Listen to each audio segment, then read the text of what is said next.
आदिवासी विद्यार्थी हे कालपर्यंत ATC कार्यालयाबाहेर थांबलेले होते. कालपर्यंतचा ठिय्या सुरू होता. आज ते यवतमाळकडे आगेकूच करत आहेत. आदिवासी विकास मंत्री अशोक उईके यांच्या घरावर ते जाणार आहेत. उद्या साधारणतः संध्याकाळपर्यंत ते पोहोचतील अशी म्हणजे हे शाश्वती आहे. तर माझ्यासोबत बोलण्यासाठी आयुक्त सर आहेत. सर, काय सांगाल नेमकं आता काय परिस्थिती आहे?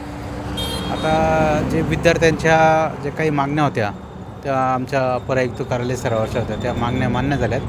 परंतु त्याच्या व्यतिरिक्त पण विद्यार्थ्यांच्या काही मागण्या होत्या.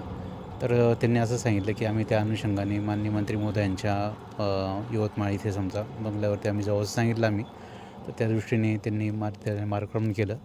तर मध्ये आम्ही त्यांना कन्व्हिन्स करण्याचा प्रयत्न केला, परंतु त्यांच्या मागण्या शासन स्तरावरच्या मागण्या असल्यामुळे विद्यार्थ्यांनी सांगितलं की आम्हाला त्या मागण्यांसाठी आम्ही लाँग मार्च काढतो होतो अशी गोष्ट आहे. तर आता आम्ही त्यांची जी सध्याची व्यवस्था आहे ती व्यवस्था एक आमची आश्रमशाळा आहे तिथे व्यवस्था केलेली आहे.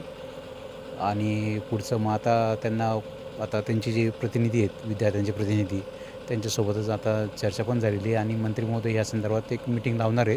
त्या अनुषंगाने ते सिस्टमॅटिक पत्र देणार आहेत. तसं सर, एकूणच जर या वेळेला आपल्याला पाहायला गेलं तर रात्रीची वेळ आहे आणि जंगल आहे, इथं वन्यप्राण्यांचा मोठा वावर आहे. अशा परिस्थितीमध्ये काय तुम्ही त्यांना सूचना केलेल्या आहेत आणि काय उपाययोजना केलेल्या आहेत? निश्चितच हा जो रात्रीची वेळ आहे याच्या अनुषंगाने याच्यामध्ये जो रस्ता आहे तो जंगलाचा पण रस्ता आहे. तर याच्यात अडचण येऊ नये म्हणून आपण ज्या विद्यार्थिनीला म्हणजे काही संघटनेच्या गाड्या असतील, काही शासकीय गाड्या असतील, पोलिसांनी आमच्या गाड्या शासकीय गाड्या आहेत त्यांच्यामधनं विद्यार्थिनींना आपण त्यांचं जे पुढचं नियोजित ठिकाण आहे मुक्कामाचं तिथे आपण सोडण्याची व्यवस्था केलेली आहे. याच्या व्यतिरिक्त माननीय विभागीय आयुक्त मॅडम, माननीय कलेक्टर साहेब यांची देखील दूरध्वनी येऊन गेले होते की त्यांनी विद्यार्थ्यांना सुरळीतपणे त्यांच्या ते नियोजित ठिकाणी कसे जातील या दृष्टीने तुम्ही बघा. तर त्या दृष्टीने आता आपण विद्यार्थ्यांची पण समजा सेफ साईड ते कसं नेतील, त्यांना सोडता येईल का याची आपण व्यवस्था करतो. जे 2 महत्त्वाचे GR होते त्या GRमध्ये बदल हवेत असं त्यांनी सांगितलं होतं. आत्ता काही बातम्या आलेल्या आहेत की त्या GRमध्ये बदल झालेले आहेत.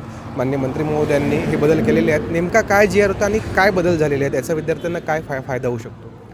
नाही, जो GR होता 5 ऑगस्टचा एक GR होता. त्याच्यामध्ये विद्यार्थी वयोमर्यादेची अट टाकलेली होती. म्हणजे 26 ही वय टाकली होती. त्याच्यानंतर 14 तारखेला तो पुन्हा GR सुधारित केला आणि त्याच्यामध्ये 30 वयोमर्यादेची अट टाकली होती. परंतु विद्यार्थ्यांना वयोमर्यादेची कोणती अट पाहिजे नव्हती. त्याच्या अनुषंगाने विद्यार्थ्यांचे आंदोलन सुरूच होते. तर शासनाने तो निर्णय परवाच्या दिवशीच स्थगित केला होता. परंतु विद्यार्थ्यांची पुन्हा मागणी होती की तो निर्णय स्थगित न होता रद्दच झाला पाहिजे. तर शासनाने तो काल निर्णय रद्द केलेला आहे. तर एकूणच हे जर पाहायला गेलं तर शांततेच्या मार्गाने हा लाँग मार्च निघालेला आहे. या ठिकाणी आयुक्त कार्यालयाचे जे अधिकारी आहेत ते सुद्धा उपस्थित आहेत. विद्यार्थ्यांच्या पूर्ण हिताची त्या ठिकाणी काळजी घेतली जात आहे, सुरक्षिततेची काळजी त्या ठिकाणी घेतली जात आहे. उद्या नेमकं काय होतं याकडे सर्वांचं लक्ष लागलेलं आहे.